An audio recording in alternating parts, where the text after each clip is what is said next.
Midweek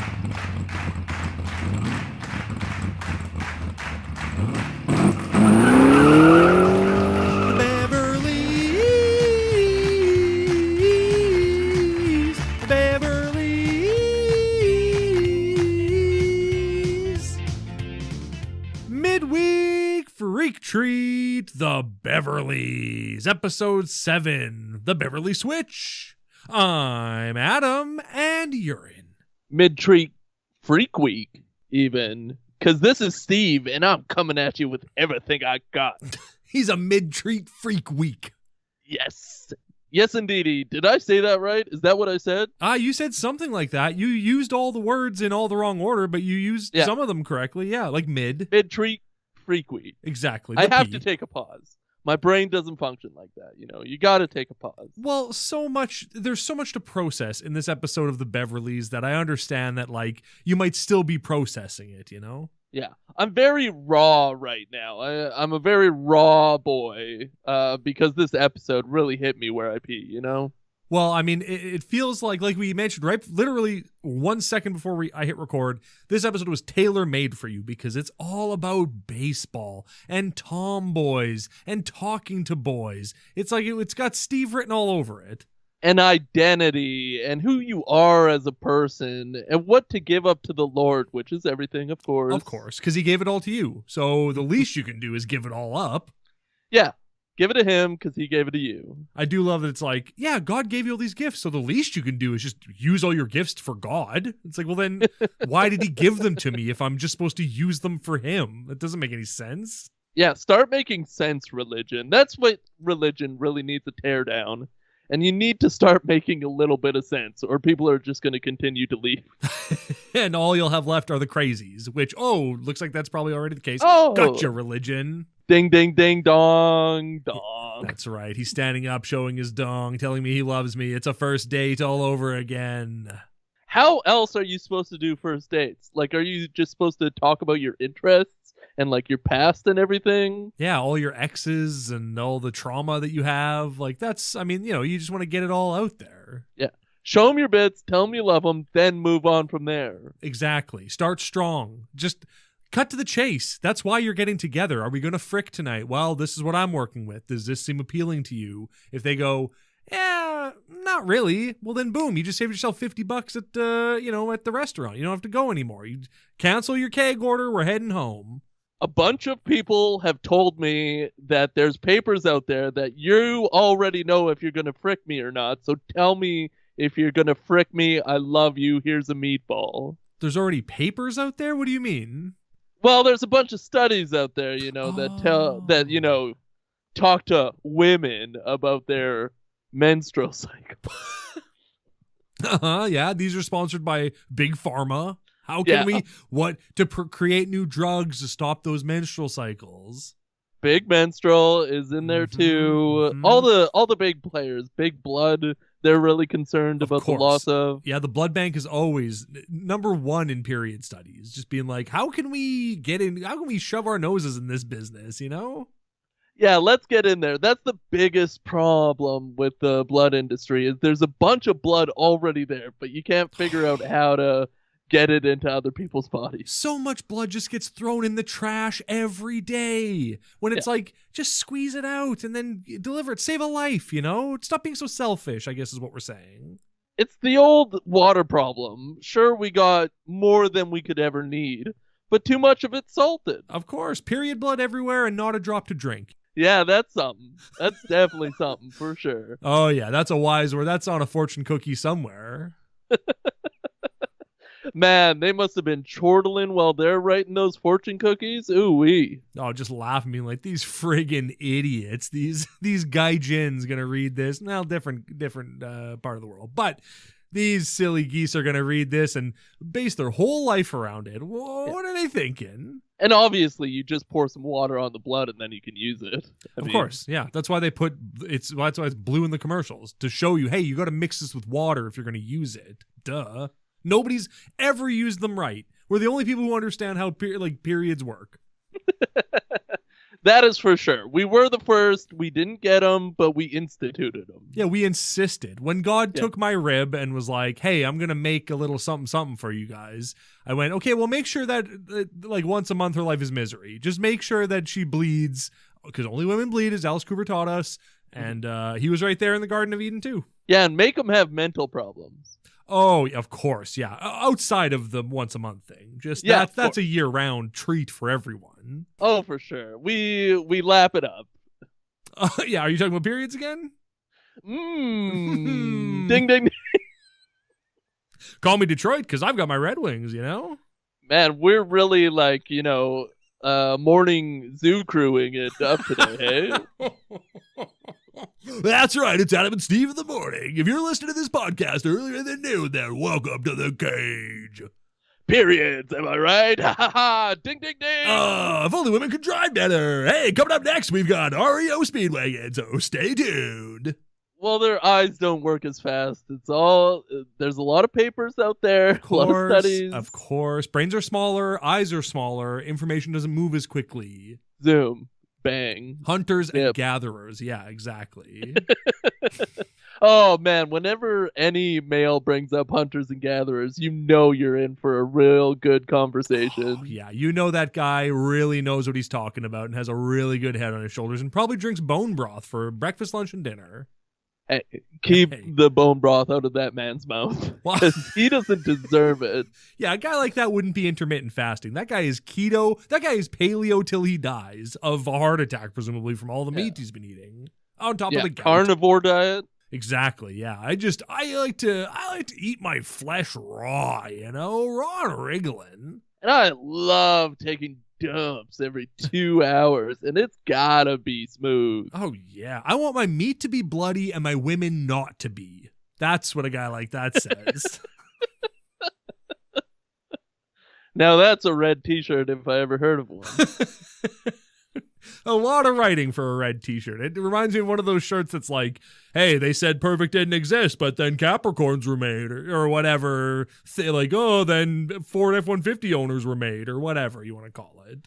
Gemini's probably talking about that a lot. They're twins. That's the problem. They never shut up about it. It's like, we get it. You're a twin. You didn't eat the other one in the womb. Maybe you were a triplet and you ate the third. That's pretty cool.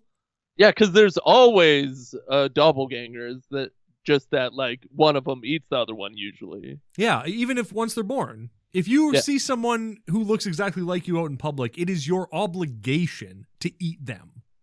Yeah, and they're out there. Yeah, Isn't that weird that they're out there? They're trying to eat you. So eat them before they eat you, man. You're trying to eat me. You look too much like me. I want to put your face on my face.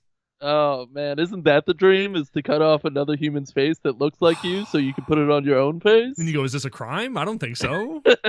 Show me the crime. Yeah. It's not identity theft. To the cops.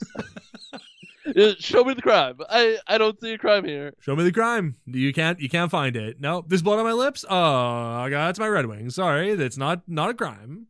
Prove it. One time when I was a kid, my family and I went to a dinosaur exhibit at a museum, not in our city, in a different city. Big old dinosaur town. And we went there, and I don't think I saw this kid, but my parents swear that there was a kid that looked exactly like me there. And they're like, oh, hey, Adam, come here for a second. And he turned around and just wasn't me, and he looked exactly like me. And they're just like, And then he had a family there as well, so... Somewhere in the country we live in is my doppelganger, and I gotta tell you, my stomach's already rumbling thinking about him. So, did the parents of said kid, if this did even exist, did they look like your parents? Yeah, identical. Here's the thing. There is a good chance that I went home with the wrong family that day. I was very young, so I have no idea if my parents are actually my parents, or if the parents got together and did let's do a kid swap. Let's just run it. Why not? Just see what happens. So there's a very good chance. I'm very surprised that there wasn't a kid swap TV show. It sounds like a bad idea, and it is a bad idea, but A&E has to take that money, I mean, wife swap is kind of kid swap for the wives. Yeah. They open with that. They make sure they let you know that this is basically a kid swap, but we couldn't wink. Shut up. Sign these papers. Shut up. You're swapping kids and husbands and homes, but mainly kids. Mainly kids. I love that wife swap was the only version of that. That there wasn't a dad swap because they're like, who cares? Like, whatever. Moms. Nobody cares about dads, especially people watching TLC. Apparently, celebrity wife swap was a big thing. Like, who, like, are the wives famous or are they wives of famous people? I think the wives were famous. And sometimes they would swap with, like, a regular, like a normie. Oh. And sometimes they would swap with, like, another celebrity. Like, how crappy for the family of the normie. That just like, oh, mom gets to go live with Tom Hanks's family, and we're stuck with Tom Hanks's wife, I guess, in rural Connecticut. Thanks. Terrific. Oh, she doesn't know how much a banana costs. Oh, great. Well, now we got to teach her that stuff. She's so removed from reality. Thanks to Hollyweird. It'd be really cool if they had a lot of screeners, though, for, award season. Oh, yeah. Sorry, I thought you said screamers, and I was like, yeah, that's really fun. We should bring that back. Screamers. Yeah, screamers, just screams that pop up in the middle of things. I don't know if I need that back. That was a real tough time in my life because I worked in a place with a lot of computers and everybody wanted to show me a screamer. Listeners, stay tuned. Maybe we'll have a screamer in this episode. Maybe. No, I we guess. won't. We might. I'm editing. Maybe I'll put one in. Yeah. I guess we'll have to wait and see. I don't have editing powers here. So, folks, if you get a screamer, it was probably my fault, but Adam did it. Folks, one day I'm going to edit Steve right out of an episode just to see what happens. I'll probably find out because I do listen to a minute to like 10 minutes of each episode. Oh, that's good, especially for the ones that are only 20, 30 minutes long. Yeah, that's right there, baby. That's a third of the episode. That's more than most people, according to our YouTube statistics. Very much so. Did you see the bump in viewership this week? No. Oh, like for the show? Let's not talk about this on the show. We'll talk about it off air. Okay, so for the listeners out there, we have analytics. Yes. And no, you're right. This is a very boring topic, and we're doing gangbusters, so don't even worry about it out there. For the listeners, just so you know, we put the anal in analytics, We really did, and they were upset about it. Oh, yeah, absolutely. They tried to stop us, and we said, somebody stop me, and no, nobody could. Well, a bunch of nerds tried to stop us, and we're not going to have that. We have God and sports on our side. What a friggin' cry for help that is from The Mask, when he's just like, somebody stop me. Somebody. Yeah, anyone. Could be, yeah. Name one other person in that movie who's not Cameron Diaz. Good luck. Cameron Diaz. No. Somebody, please, for the love of God, stop me. Stop me. Somebody stop me. That was probably an ad lib. Probably, yeah. Oh, yeah. He was hamming it up on set. God, he would have been insufferable on that movie. I mean, I find Jim Carrey insufferable always.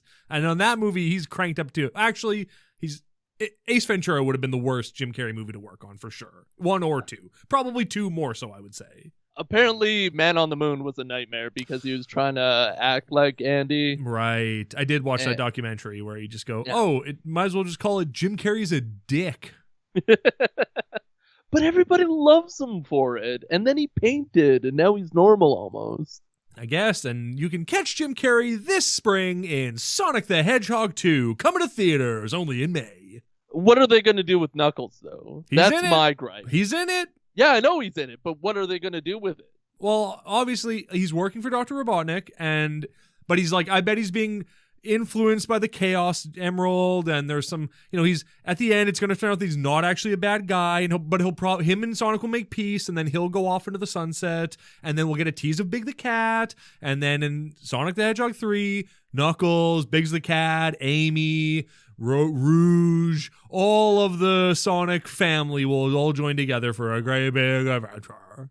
Grogu is going to be in there somewhere. Of course, Grogu is going to pop up, speaking perfect English. Yeah, and he's going to be 50 years old. He's going to be very intelligent. Grogu coming to a theater New Year. Yep. He's going to dab. He's going to rap. Oh man, if they had a rapping dabbing Grogu, oh my god, the internet would milk. I Milk. am utterly shocked that they didn't make a little toy Grogu that dabbed. I'm dabbing every time I say it, but I'm like, I am so shocked at the restraint that Disney showed to not have a dabbing. Are you looking up dabbing Grogu right now? Yeah, I'm looking up Grogu dab. A bunch of weed stuff came up. Right. Ugh. Yeah. No, I don't want a dab rig with a child's head on it. I want a child dabbing. Yeah, I want a child dabbing. I want a puppet that knows how to dab and knows how to sell it. And knows how to do the Harlem Shake. Yeah. Put them all in there. Yeah. God, it's too bad that like the Harlem Shake like wasn't a thing now. Because imagine just like Jon Favreau and Tamura Morrison and all your favorite Star Wars actors on the set of the Book of Boba Fett, and they're all doing a Harlem Shake. How much fun would that be? That'd be pretty fun. That's how every Star Wars movie or television show should end, is with a Harlem Shake. You get the ghosts in the background doing the Harlem Shake. You got a nice starry, beautiful, clear night on Endor, whatever. Sure, whatever, yeah. Hell, I'd settle for like the bloopers in Toy Story 4 to end with a Harlem Shake or something like that. Well, it could be the next Crawl. They need something different and interesting to spice up these stupid movies. And a Harlem Shake. What's a Krull? Crawl. Crawl. The Star Wars Crawl. Oh, I got you. Yeah. Crawl. It's a time of civil war. Yeah, of course. I understand. Yeah. Blah, blah, blah, blah, blah, blah. Right, yeah, blah, blah, blah. And then at the end, it just says, and do the Harlem Shake. And then everyone on Tatooine is dancing, and it's a whole thing. And dab. a lot of dabs. Credits. Grogu's. You're done. Yeah. It's just Grogu dabbing for 2 hours while lightsaber sounds go on in the background, and then credits. John Williams score. It's beautiful.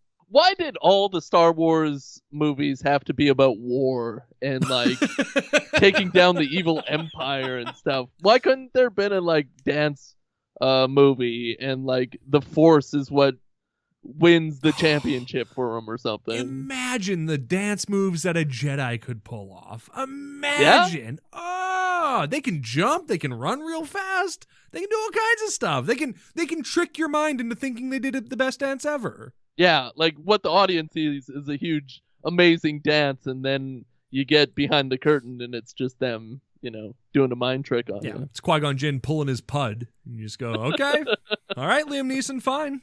Well, good for you. Look at what I'm making them see. Yeah, meanwhile, I'm about to bust all over the audience. That's out there. Now, if that was movie 9, you got something. Exactly. The music in the original Star Wars trilogy is called jizz, and as far as I'm concerned, there's not nearly enough of it. Physical or musical. Yeah, absolutely. There's not enough talk in Star Wars. I mean, you ask why there's so much war. I ask, where's all the Space has to too. Ain't that the truth, And that's where planets come from. Yeah. Yeah. Yeah, a giant stork planet brings the planets and drops them off for mommy and daddy planets, or daddy and daddy, or mommy and mommy, all stars and stripes. Yes. Or even, whatever. Planets were made for us, not us for them. Exactly. Were you trying to think of Star Wars aliens to add to that daddy and daddy thing, and you just couldn't think of any? There's a Wookiee. There's Hutts. There's the Hutts. There's also the ones that look like flies, but they're small. Well, flies are small. I hate to break it to you. Are you talking about flies? Yeah, I'm talking about flies. They look like flies, but they're really small. They're like half an inch tall. They're just little tiny bugs. I don't know what they're called, but they look like flies. But they're really small. Yeah, they're like the size of a fly, and they look like a fly, and I just can't remember what they're called. Who's to know? I can't suss that out right now, That's the genius of George Lucas. He took something like a fly and said, what if they had flies in the Star Wars universe, but they were called something different? But they were small. They were just flies, though. I went, okay, sure. So can people see them? What? Yeah, they're in your blood. They give you the Force. They're called midichlorians. Now I know what midichlorians are. That Flies. makes sense. They're flies, but small. Yeah, they're flies. They're small flies in your blood that give you force powers. We should contact George because he's probably been looking for an explanation of midichlorians for a while, and nobody is acceptable of his answers. I'm sorry to break it to you, man, but he doesn't own Star Wars anymore. That's owned by the big mouse up top, Mickey Mouse. Mickey Mouse, the character, owns it. He does. And that dead guy. Disney, I think they call him. Steve Jobs. Do you think he's still alive or frozen? Yeah. He is frozen. Steve Jobs. Oh, yeah. They froze his head. Yeah. Are you going to get yourself frozen? It's not that bad financially. I mean, for you, yeah. It's the end of your life, whatever. Just, freeze me up, throw away the key. That's fine. Yeah, but do you want to be brought back or do you just want to be cold? I just want to be cold. Yeah. In your afterlife, I want to be cold. Yeah, that way if I go to hell, I'm like, split the difference. Split the diff. I'm already That's what cold. you want a lot in your will and testament is a lot of split the diffs. Just split the diff. I wouldn't mind getting frozen and then drop into a glacier or something, so that naturally throughout time I could melt and Encino Man my life. That's a great call. Yeah. See, I wouldn't mind being frozen and then put into a deep fryer so I explode. Yeah, that's how the Big Bang started. Yeah. Pretty much. Yeah. Prove us wrong, world. It wasn't God tripped and accidentally dumped all his planets out. Well, our hearts are so filled with light. Julia, I thought Julia Child was here.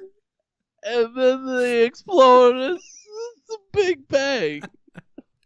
I watched a YouTube documentary about people freezing themselves and the history of that. And boy, it didn't go well the first few times. Oh, probably not, eh?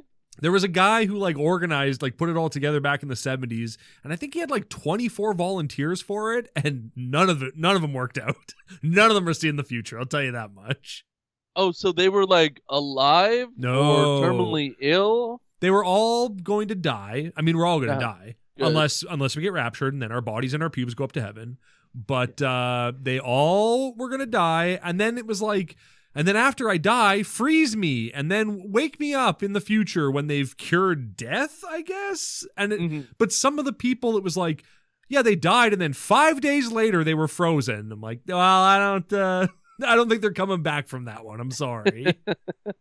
No, that's another technology. But maybe that technology will work.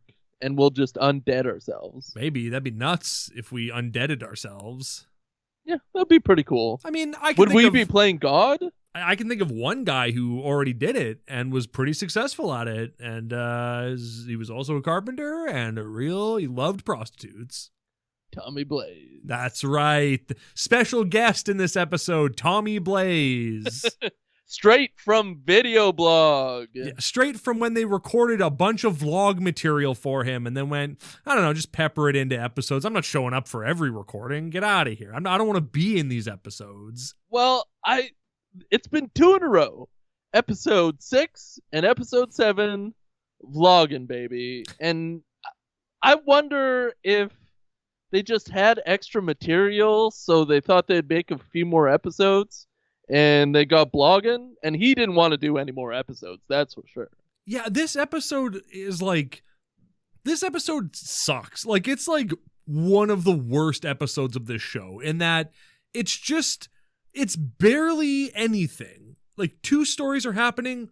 They're not connected. They're barely about anything. It's Kayla's a tomboy now for no reason, and she loves baseball for no reason. They just went, and then this is going to happen to him, whatever. And she has friends. Who are these other friends? I have said all along that she is definitely sporty Beverly, but they did really shoehorn this in out of nowhere.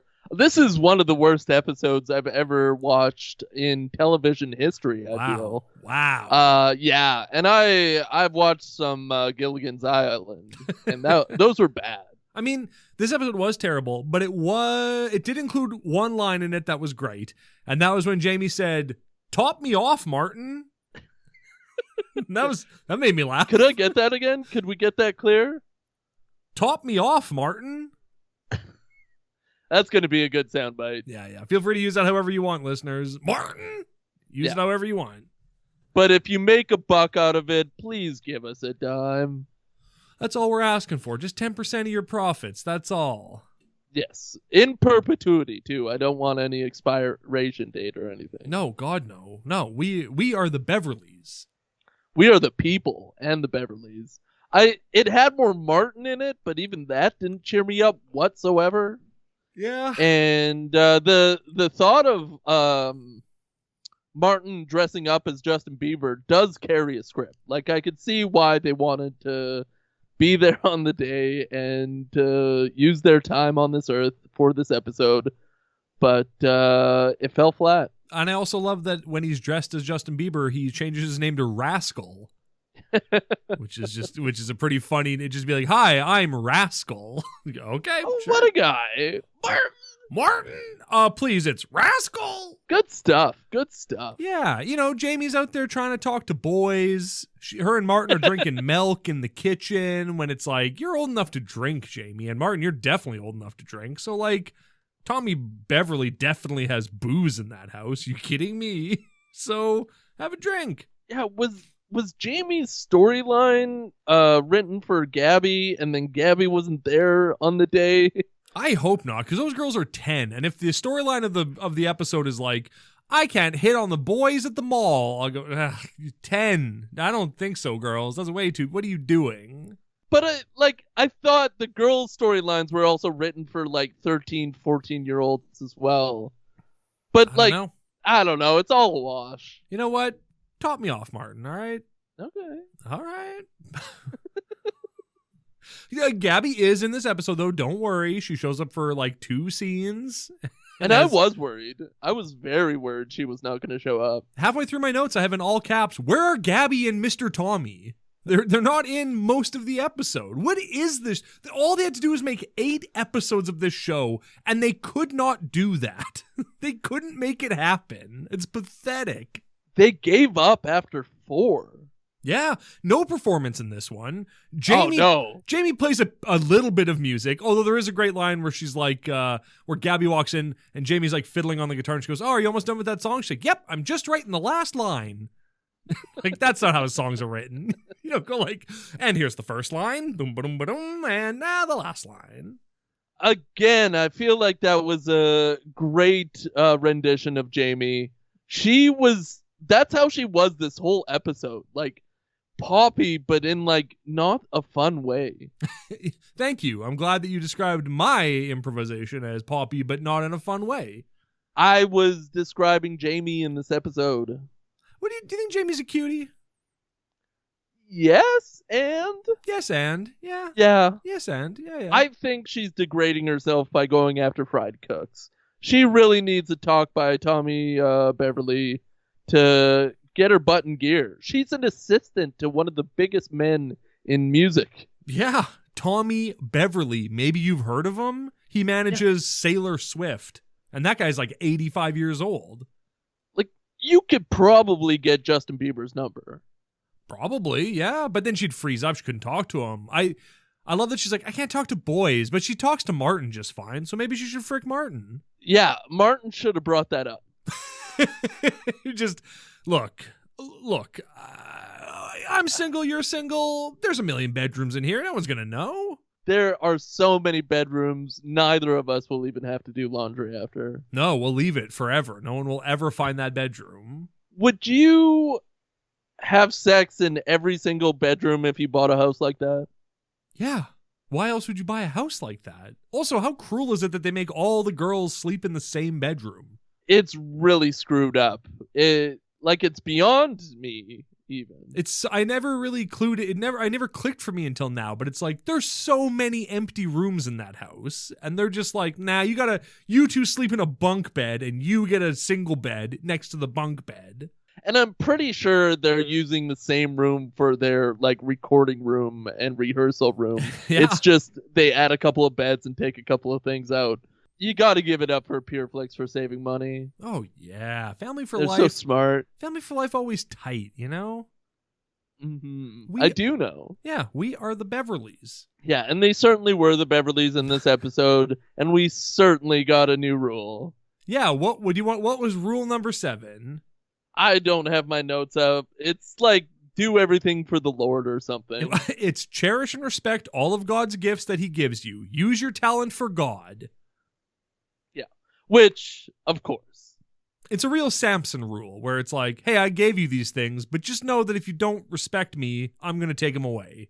I give it to you, then you give it to me. I gotta assume that they get a huge check from some kind of Catholic governance for running these things, because I don't know why they just shoehorn God into everything. What do you mean? It's a Pure Flix production. That's why.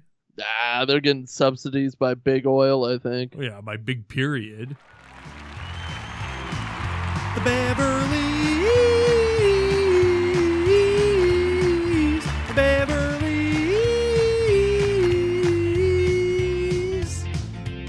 Shout out to womanhood.